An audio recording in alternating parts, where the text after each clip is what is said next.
Hi, ladies. I wanted to talk to you a little bit today about how to write a really great sticky narrative hook for your articles that you're writing for Ansley.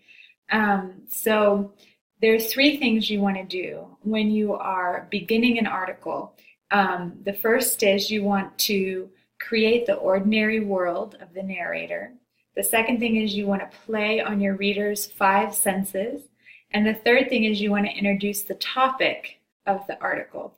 So that's a lot to fit into an introductory paragraph for an article, but you can do it. I know you can do it really well because I've seen you do it really well up until this point. So let me talk to you a little bit about each of these three things. The first one, you want to set a scene and you want to create in that scene the ordinary world of the article, or your ordinary world in that moment. What does that mean? Well, this is actually a term I'm taking from screenwriting. I used to work in the film industry for a while, and I studied script writing. And this is the idea that script writers always use in the first 10 pages of their writing.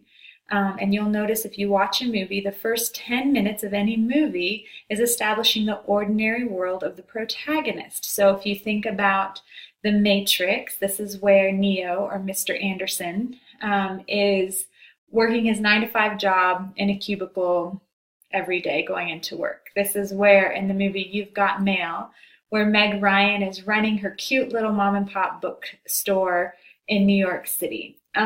This is where, in Gladiator, Russell Crowe's character, the first 10 minutes is fresh from the battle scene with his troops, and we see that he's this great commander. So in the same way, in your article, that introductory paragraph, you want to just create a sense of what is the day in and day out reality for you. So I've included a couple excerpts in a handout. If you just click right below this video, you'll see on the second page, the first page are my notes for creating a sticky narrative hook. The second page, I've included a couple excerpts from some really exceptional articles that have great narrative hooks. The first one is from Megan, and Megan writes about her daily devotions and being transparent in those devotions and thinking about what her children will think one day as they see their mother's day in and day out emotional sort of life and landscape of her life. And so as you look at that first paragraph, you'll see she does a beautiful job creating the ordinary world. She's setting a scene of her sitting, reading her Bible, writing out her devotions, sorting through the mess, sort of parsing out her experiences. So I want you to look at that as an example of how you can effectively create an ordinary world in just 3 to 4 sentences.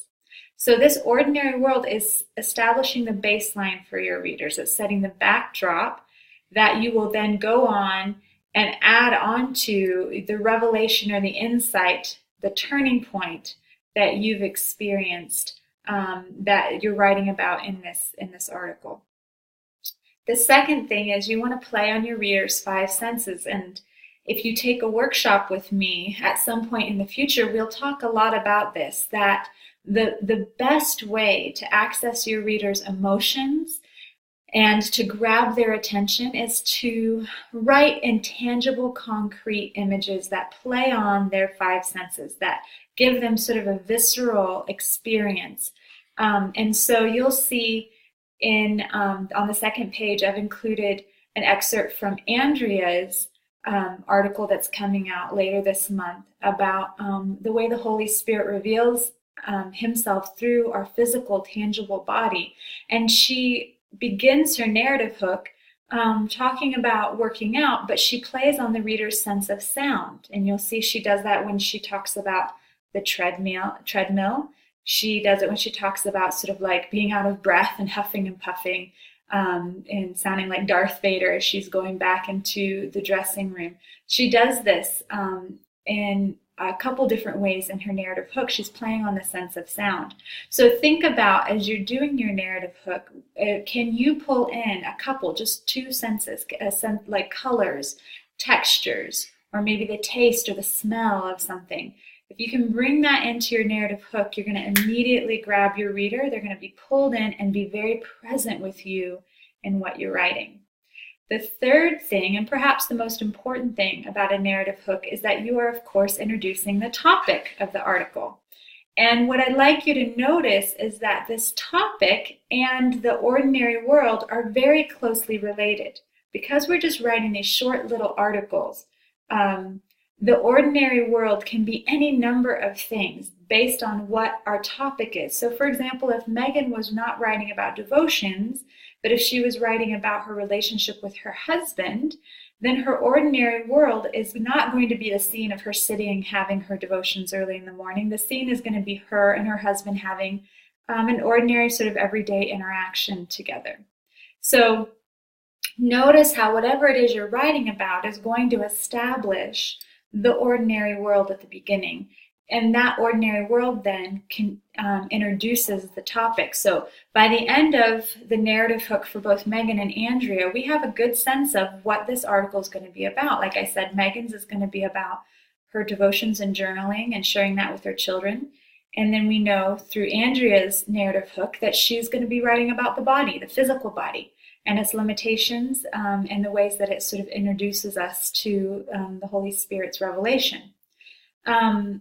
I am thinking of another article by another writer we have coming out. Her name's Lindsay, and she's writing about the fear of losing the ones she loves most, her husband and her son, in a world that is so full of loss and tragedy. And so her ordinary world then is establishing the topic by talking about sitting with her husband and watching her son smile for the first time as a baby. So take a look at the handout that I've included for you. It's just below this video. Look at those 3 areas. And then as you go into the writing, I want you not to worry about this in your rough draft. As we talked about in the last newsletter, how to have those sort of guidelines for free writing. Let yourself free write first, generate the material, write whatever's coming to your mind. This sort of revision on the narrative hook should happen in the second or third draft. Once you've gotten your material out, then go back, look at the beginning, and look at implementing these 3 techniques to have a really sticky narrative hook that grabs your reader and doesn't let them go until the final words of your article. If you have any questions, please let me know. Shoot me an email. I'd be happy to talk about this more with you. I hope you guys have a great week, and I hope you have a chance to do some writing and send it our way. I still need articles for June, so send me whatever you've got. The Ansley team and I will look at it, give you feedback, and get it ready for publication. Thanks, ladies. Bye.